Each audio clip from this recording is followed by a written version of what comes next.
Hello students, कैसे हैं आप सब। आशा करता हूं आप सभी काफ़ी अच्छे और मज़े में होंगे। मैग्नेट ब्रेन्स में आपका बहुत बहुत स्वागत है। मैग्नेट ब्रेन्स आपको प्रोवाइड करता है किंडरगार्टन से लेके क्लास 12 तक के लिए हाई क्वालिटी एजुकेशन, वो भी बिल्कुल फ्री ऑफ कॉस्ट। तो चलिए, जैसा कि आप जानते हैं, हम पढ़ रहे हैं हमारी कक्षा 4 का हिंदी पाठ्यक्रम। इसी क्रम में हम आ चुके हैं पाठ 8 ओणम के रंग के अभ्यास पर। पिछले वीडियो में हमने इस पाठ की संपूर्ण व्याख्या पूर्ण की थी और पुराने वीडियोस देखने के लिए आप आई बटन पर क्लिक कर सकते हैं या फिर उनका लिंक आपको डिस्क्रिप्शन में मिल जाएगा। चलिए, आज हम शुरू करते हैं ओणम के रंग इस पाठ का अभ्यास, इस पाठ के प्रश्नोत्तर।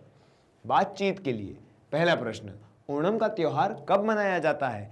ओणम का त्योहार श्रावण महीने के श्रावण नक्षत्र के दिन मनाया जाता है। ठीक है। दूसरा प्रश्न, ओणम का त्योहार किस पौराणिक कथा पर आधारित है? ओणम का त्योहार महाबली और भगवान विष्णु के अवतार वामन रूप पर आधारित है। इस पौराणिक कथा पर आधारित है। प्रश्न 3, आप कौन कौन से त्योहार मनाते हैं? आप अपने घर में, अपने आसपास कौन कौन से त्योहार मनाते हैं? यह प्रश्न का उत्तर आप स्वयं लिख सकते हैं, जैसे कि होली, रक्षाबंधन, दीपावली, दशहरा आदि आदि आप त्योहार मनाते हैं। इनके नाम आप यहाँ पर लिख सकते हैं। आपको कौन सा त्योहार सबसे अधिक पसंद है और वो क्यों? जैसे कि किसी को दीपावली बहुत पसंद है, क्यों? क्योंकि उस पर हमें फटाके फोड़ने को मिलते हैं और हमें अच्छे अच्छे पदार्थ, मिठाइयाँ खाने को मिलती हैं। किसी को पतंग उड़ाना पसंद है, मकर संक्रांति पसंद है, तो किसी को रंगों से खेलना पसंद होता है तो वह होली पसंद करता है। इसी प्रकार से आपको कौन सा त्यौहार पसंद है, आप अपने मन से यहाँ पर लिख सकते हैं, अपनी रुचि का त्यौहार यहाँ पर लिख सकते हैं। पांचवा प्रश्न, त्योहार वाले दिन आप क्या क्या करते हैं? क्या करते हैं हम किसी त्योहार वाले दिन? सबसे पहले हम सुबह उठते हैं। सुबह उठकर हम नहा धोकर घर के कार्य में माता पिता का हाथ बटाते हैं, सहायता करते हैं, अपने घर को सजाते हैं, सजावट करते हैं और फिर जब सजावट हो जाती है तब मित्रों के संग और सगे संबंधियों के संग मिलकर त्योहार की बधाई देते हैं। और भी अन्य जो भी आप कार्य करते हैं त्योहार के दिन, वह आप यहाँ पर अपने अनुभव से लिख सकते हैं। ठीक है बच्चों। अब दूसरा अभ्यास है पाठ के भीतर। प्रश्नों के सटीक उत्तर के सामने सूरज का चित्र बनाना है। हमें क्या करना है? हमें सूरज का चित्र बनाना है कुछ इस प्रकार का। ठीक है बच्चों। तो पहला प्रश्न, बच्चों के की किन गतिविधियों से पता चलता है कि ओणम का त्योहार आरंभ हो गया है? कौन सी गतिविधियों से पता चलता है? बच्चे सुबह सुबह नहा धो लेते हैं, यह तो सभी को करना चाहिए। बच्चे उपज की कटाई में सहायता करते हैं? नहीं, बच्चे थोड़े ना उपज की कटाई में सहायता करते हैं। बच्चे आंगन में पुक्कलम यानी फूलों की रंगोली बनाते हैं। हाँ, इससे पता चलता है कि ओणम का त्योहार आ चुका है, क्योंकि बच्चे आंगन में पुक्कलम बना देते हैं। दूसरा प्रश्न, महाबली ने वामन से कौन सा वरदान मांगा? महाबली ने क्या वरदान मांगा? अपनी प्रजा से मिलने के लिए धरती पर आने का, अपनी प्रजा को सुखी संपन्न देखने का, 3 पग भूमि देने का, ओणम के त्योहार में भाग लेने का। इन सब में से उन्होंने मांगा कि प्रजा से मिलने में हर वर्ष आ सकूं। इसी बात पर आधारित तो ओणम का त्योहार मनाया जाता है ना? तो यहाँ पर हम ये सूरज का चिन्ह बना देंगे। ठीक है बच्चों। तिरुवोणम यानी ओणम के दिन आंगन में बनाई गई कलाकृतियां महाबली के चले जाने के बाद हटा दी जाती हैं। क्यों हटा दी जाती है? क्योंकि महाबली की पूजा केवल 3 दिन तक ही होती है? नहीं, तीसरे दिन महाबली पाताल लोक को लौट जाते हैं। हाँ, यह सही उत्तर है। उनका राज्य पाताल, पृथ्वी और स्वर्ग तीनों जगह फैला हुआ था। यह बात सत्य है, लेकिन इस बात से आधारित सजावट का यह प्रश्न नहीं है। कलाकृतियों का सौंदर्य क्या 3 दिन से अधिक नहीं रहता? नहीं, कलाकृतियों का सौंदर्य तो साल भर रह सकता है, लेकिन सही उत्तर है तीसरे दिन महाबली पाताल लोक को लौट जाते हैं, इसीलिए कलाकृतियां भी हटा दी जाती हैं।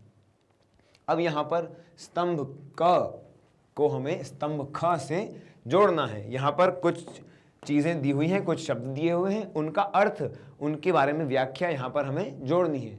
जैसे कि पुक्कलम क्या होता है? फूल पत्तियों तथा तरह तरह के सूखे रंगों से भूमि पर बनाई गई रंगोली। इसे अल्पना आदि नामों से भी जाना जाता है। किस नामों से जाना जाता है? अल्पना। चलिए आगे हम इसी प्रकार से बनाते हैं, जोड़ी मिलाते हैं। द्रोण पुष्प क्या होता है?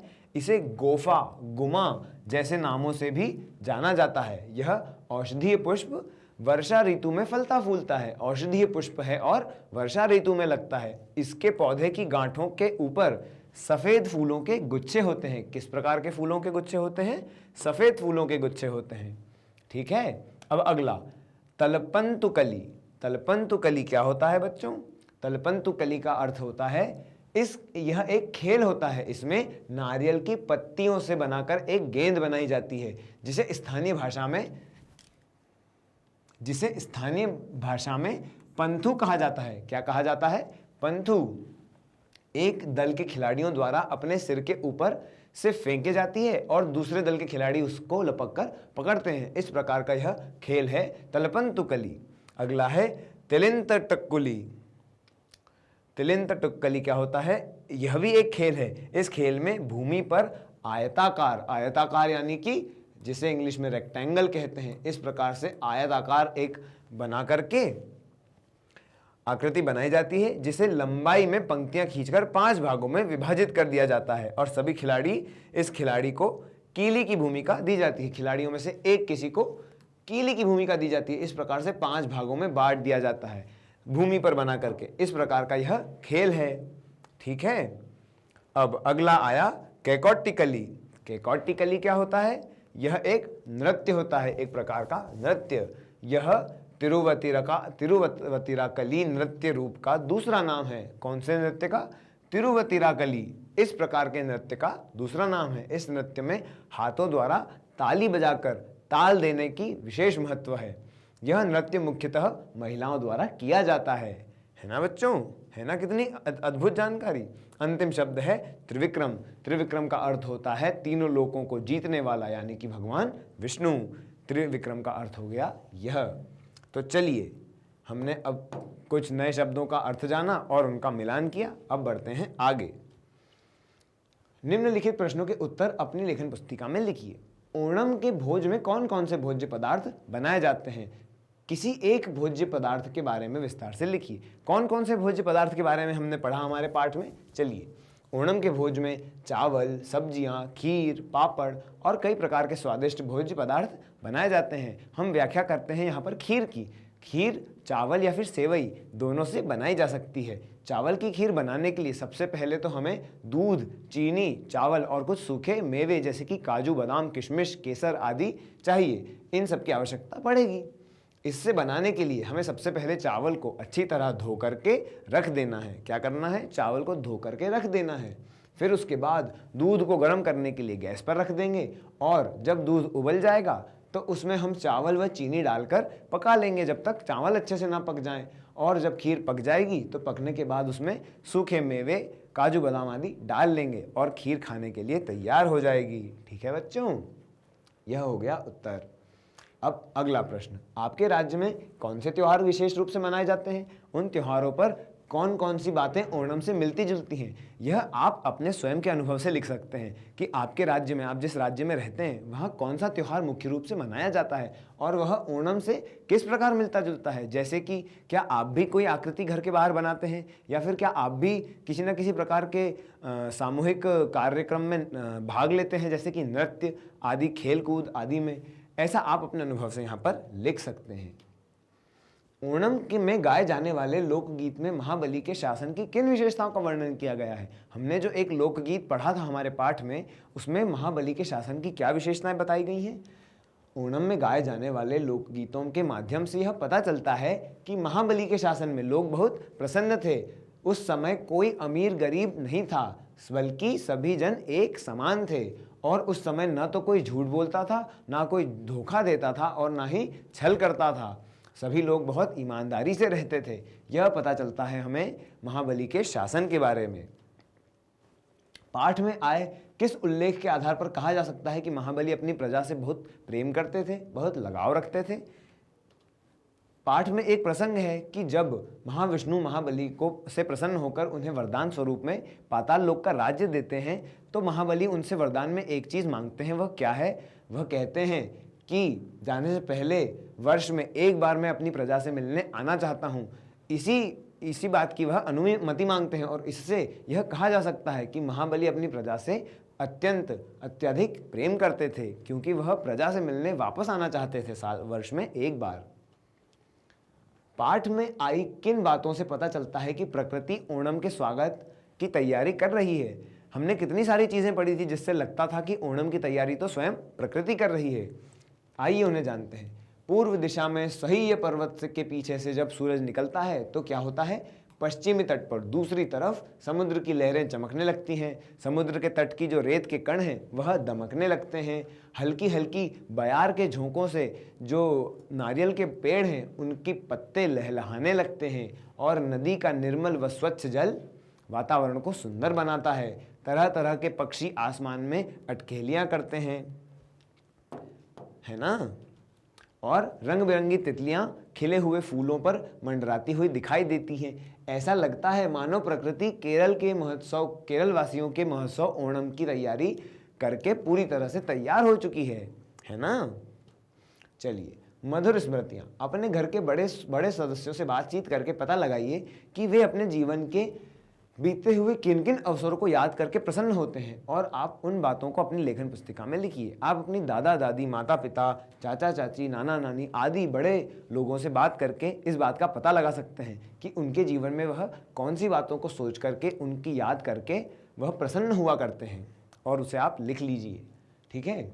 आपके घर के सदस्य आपकी किन बातों से प्रसन्न होते हैं, वे आपकी प्रसन्नता के लिए क्या क्या करते हैं, आप उनके प्रति आभार व्यक्त करते हैं, कैसे करते हैं, इस बात का उत्तर भी आप अपने अनुभव से लिख सकते हैं। आप अपने बड़ों से पूछिए कि आपको मेरी कौन सी बात अच्छी लगती है। जैसे कि मैं आपकी पूरी बात मानता हूँ, मैं ज़्यादा जिद नहीं करता या जिद नहीं करती। इस प्रकार से कौन सी बातें हैं जो आपको अधिक अच्छी लगती हैं मेरे बारे में, और वो आपको प्रसन्नता के लिए आपके माता पिता क्या करते हैं आपके लिए नई नई चीज़ें लाते हैं, आपको बहुत लाड लड़ाते हैं, इस प्रकार से। और आप उनका आभार कैसे व्यक्त करते हैं? जैसे कि हम उनके पैर छूते हैं, हम उनका काफ़ी ज़्यादा सम्मान करते हैं, और हम उन्हें कभी कभी दर्शा देते हैं, उन्हें गले लगा देते हैं, और उन्हें कहते भी हैं कि हम आपसे अधिक बहुत सारा प्रेम करते हैं। इस प्रकार से हम आभार व्यक्त करते हैं अपना बड़ों के प्रति। हमारे देश के नृत्य। आइए अब हम कुछ जो हमारे देश में विभिन्न प्रकार के सांस्कृतिक लोक नृत्य, शास्त्रीय नृत्य होते हैं, उनकी पहचान करते हैं कि वह नृत्य कौन से राज्यों के हैं, कौन से राज्यों से उनकी उत्पत्ति है। सबसे पहला है भरतनाट्यम, जो कि है तमिलनाडु का लोक नृत्य। फिर है कथक, जो आता है उत्तर प्रदेश से। कथकली है केरल राज्य से। तो वहीं मोहिनी अट्टम है केरल से, और ओडिशा से। लावणी नृत्य है महाराष्ट्र का, जबकि कुचिपुड़ी नृत्य है आंध्र प्रदेश का। बिहू जो नृत्य है वह आसाम में किया जाता है, और भांगड़ा पंजाब में किया जाता है। गरबा गुजरात का है, तो कालबेलिया राजस्थान का, और छऊ जो है वह हमारे पश्चिम बंगाल, झारखंड और उड़ीसा राज्यों में नृत्य यह प्रस्तुत किया जाता है। यह नृत्य वहाँ का है प्रसिद्ध। ठीक है बच्चों, इस प्रकार से हमने अलग अलग नृत्यों को देखा, भारत के अलग अलग कोने से आने वाले। चलिए, देश हमारा एक, रंग इसके अनेक। पाठ में आई इस पंक्ति को चिन्हित करके लिखिए, जिससे यह पता चलता है कि ओणम खेतों की उपज से जुड़ा त्योहार है। बच्चों, हमने देखा था ना कि कैसे वहाँ एक पंक्ति में लिखा था कि किसानों ने अपनी खेत की उपज काट ली, और खलिहानों में क्या लगा हुआ था? धान लगा हुआ था।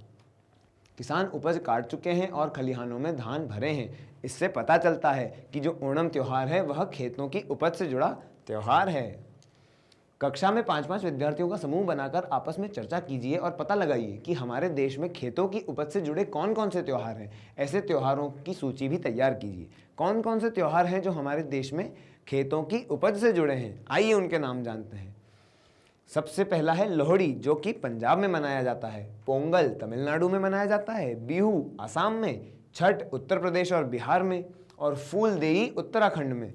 यह हो गए कुछ 5 त्योहार। अगर आप अन्य और त्योहार किसी के बारे में जानते हैं जो कि फलों की खेतों की उपज से जुड़ा हुआ है, तो उसके बारे में भी आप यहाँ पर लिख सकते हैं। उपज से जुड़े निम्नलिखित त्योहार भारत के किन किन राज्यों में मनाए जाते हैं, उनके नीचे दिए गए रंगों द्वारा। अब हमने जो त्योहार देखे, वह त्योहार किन किन राज्यों में मनाए जाते हैं वह आपको पता चल ही गया है। उनके आगे यह रंग लिखे हुए हैं और यहाँ पर भारत का, हमारे देश का नक्शा दिया हुआ है। यहाँ पर आप अलग अलग रंग भर करके इसे पूरा कीजिए कि ओणम केरल में मनाया जाता है तो केरल में पीला रंग कीजिए, लोहड़ी पंजाब में मनाया जाता है तो पंजाब में आप लाल रंग कीजिए। इस प्रकार से इसे पूरा करना है, यह आपको बहुत ही आनंद देगी ये गतिविधि। चलिए, ओणम पर गाया जाने वाला यह लोकगीत जो हमने हमारी पुस्तक में, हमारी पाठ में पढ़ा था, उसी का यहाँ पर मलयालम में दिया हुआ है। यह मलयालम में कुछ इस प्रकार से दिखता है। उसका हिंदी अर्थ है, महाबली के राज में सब जन एक समान, दुख दरिद्रता का नाम नहीं, डाका नहीं, धोखा नहीं, झूठे वचन कोई नहीं, जाली तराजू नहीं, नाप में कमती नहीं, छल कपट का प्रपंच नहीं, हर कहीं प्रेम प्रसन्नता छा रही। इस प्रकार से यह हिंदी रूप है और यह उसका मलयालम असली लोकगीत है। ठीक है बच्चों, आपने देखा कैसे मलयालम भाषा लिखी जाती है। आइए अब कुछ शब्दों का चमत्कार देखते हैं। पाठ में आए कुछ वाक्यों के अंश नीचे लिखे हुए हैं। हल्की हल्की बयार के झोंके, ऊंचे ऊंचे दीपदान, नन्हे नन्हे सफेद द्रोण पुष्प। इसमें हल्की, ऊंची और नन्हे, इनका शब्दों का दो बार प्रयोग किया गया है। ये शब्दों का दो बार प्रयोग क्यों किया गया है? अब इन्हें एक बार यदि प्रयोग करें तो क्या होगा? हल्की बयार के झोंके, ऊंचे दीपदान और नन्हे सफेद पुष्प, द्रोण पुष्प। आप सहपाठियों से चर्चा कीजिए कि विशेषता बताने वाले शब्दों को दो बार क्यों प्रयोग किया जाता है और किस प्रकार इनका प्रभाव बदलता है। और आप भी ऐसे कुछ वाक्य लिखिए। चलिए हम वाक्य लिखते हैं। बगीचे में हरी हरी घास है, गाँवों में बड़े बड़े मकान हैं, ठंडी ठंडी आइसक्रीम ज़्यादा नहीं खानी चाहिए, छोटे छोटे बच्चे मेले में घूम रहे थे। और ऐसे शब्दों का प्रयोग क्यों किया जाता है हमारी भाषा में? उन्हें अधिक प्रभावशाली बनाने के लिए, जो भी घटना, जो भी कार्य वहाँ पर हो रहा है, उस क्रम को अधिक विशेष बताने के लिए, उसका अर्थ स्पष्ट करने के लिए वह शब्द जो है दो बार प्रयोग किया जाता है ना। इससे उसकी विशेषता और दिखती है। जैसे बच्चे कैसे बच्चे हैं? छोटे छोटे बच्चे हैं, हमें स्पष्ट हो गया इस प्रकार से। चलिए अब आता है नीचे दिए गए वाक्यों में रेखांकित शब्दों पर ध्यान दीजिए। पूर्व दिशा में सह्य पर्वत के पीछे से जब सूरज निकलता है तो वह पश्चिमी तट से पर समुद्र की लहरें चमकने लगती हैं। रंग बिरंगी तितलियां फूलों पर मंडराती दिखाई देती हैं। वर्षा के बादल छटते ही ठंडी ठंडी तेज हवाएं थम जाती हैं। अब इनमें चमकना, मंडराना और थमना शब्दों का प्रयोग करते हुए आप लेखन पुस्तिका में वाक्य बनाइए। इन तीनों से हमें और वाक्य बनाने हैं। चलिए आइए बनाते हैं। दीपावली पर लाइट लगाते ही घर चमकने लगा। घर कैसा करने लगा? घर चमकने लगा। और भौरा फूलों पर मंडरा रहा है। अचानक बारिश थम गई। यह हमने प्रयोग करके बना लिए वाक्य। ठीक है, इसे भी आप अपनी पुस्तिका में लिख लीजिए। इस पाठ में आए विशेषता बताने वाले शब्द विशेषण कहलाते हैं। उन्हें छांट कर लिखिए और उनका वाक्यों में प्रयोग कीजिए। जैसे कि सफेद द्रोण पुष्प, तो बच्चों ने मूर्तियों को सफेद द्रोण पुष्पों से सजा रहे थे। ऐसे ही सफेद द्रोण पुष्प विशेषण है। किसी बात को, किसी क्रिया का विशेषतम उसको बताने के लिए विशेषण का उपयोग किया जाता है। अन्य और कौन से विशेषण यहाँ पर प्रयोग हुए हैं? आइए देखते हैं। नए कपड़े, ओणम पर सभी नए कपड़े पहनते हैं। रंग बिरंगी तितलियां, फूलों पर रंग बिरंगी तितलियां मंडरा रही हैं।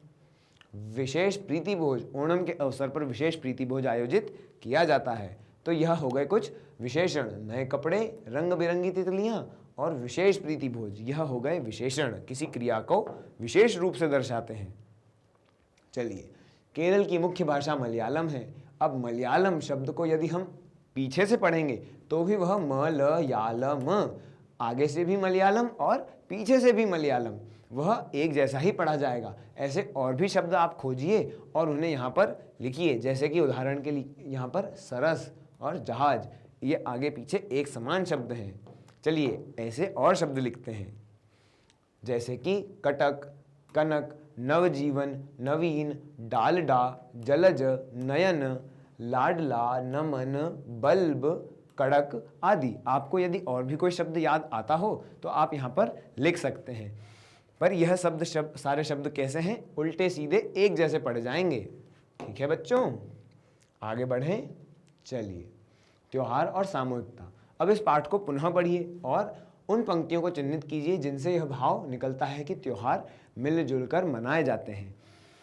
हमें कौन से पंक्तियों को चिन्हित करना है कि हमें पता चले कि त्योहार मिलजुल कर मनाए जाते हैं।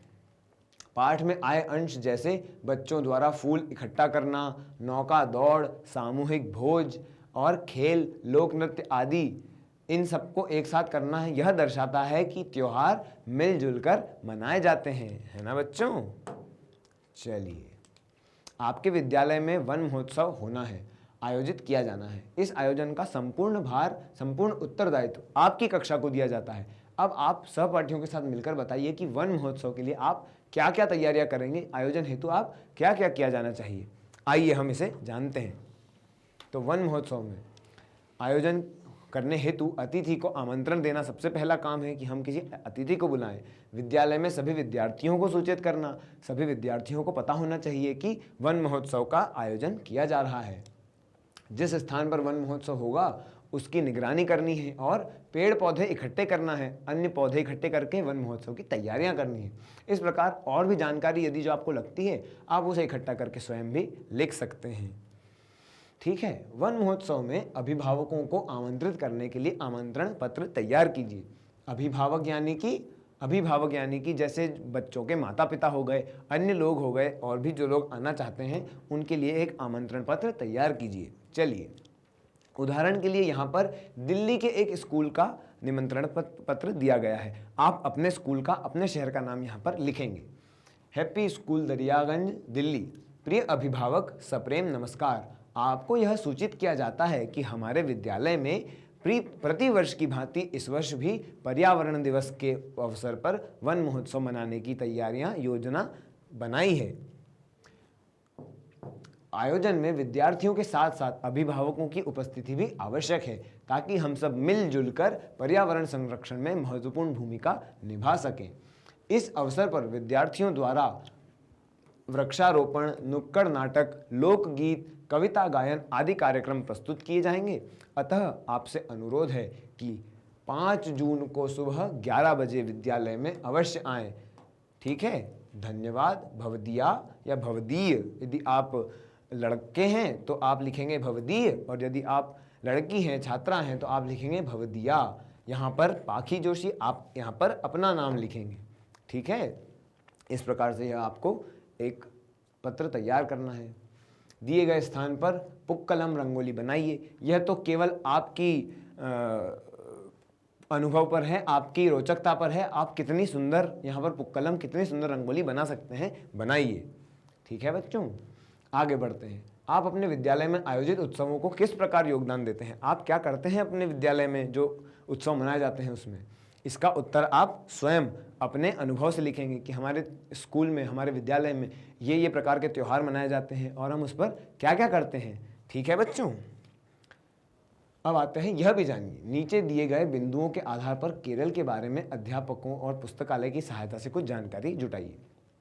पुस्तकालय में आप जाइए अपने विद्यालय के, और वहाँ से आप इन केरल के बारे में इन सारी चीज़ों की जानकारी निकालिए। जैसे कि शास्त्रीय नृत्य, कौन सा शास्त्रीय नृत्य होता है वहाँ पर? कथकली होता है ना। जैसे कि भाषा, मुख्य भाषा वहाँ की मलयालम है। परिधान, वहाँ वस्त्र कैसे पहने जाते हैं। मुख्य फसल, जैसे कि मुख्य फसल वहाँ की धान या चावल है ना। त्योहार वहाँ मुख्य कौन से मनाए जाते हैं, जैसे कि ओणम।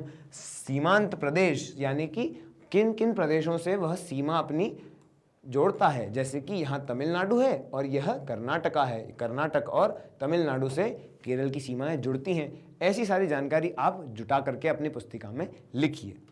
ठीक है बच्चों, अब आते हैं और अधिक जानकारी पर। वामन शब्द का प्रयोग सामान्यतः छोटे कद वाले व्यक्तियों के लिए किया जाता है।